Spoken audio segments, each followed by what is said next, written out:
Intro character name: Baxter, Talesworth species.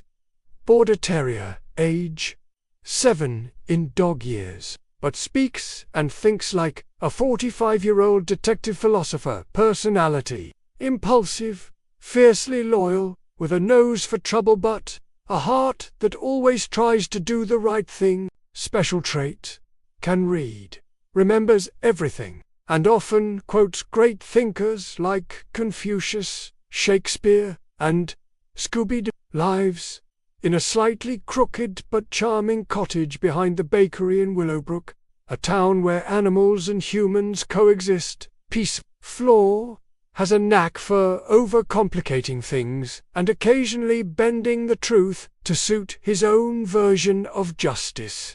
Episode 10. The day the sky cried. It began with a wind, a sharp, bitter wind that rattled shutters and howled through the alleyways.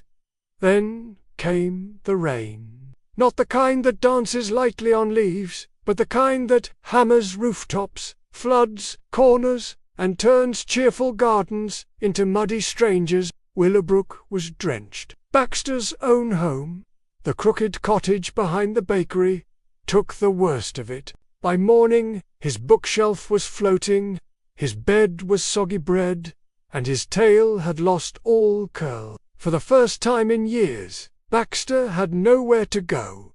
He wandered the soaked streets. The bakery was closed.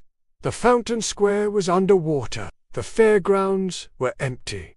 The whole town seemed bruised. Baxter saw others in the same plight.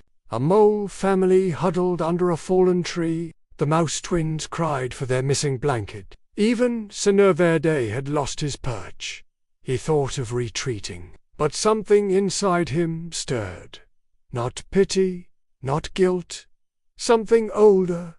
A need to help. He rallied the town. They turned the old barn into a shelter. The kittens sang to calm the little ones. The goats carried supplies. Baxter coordinated it all.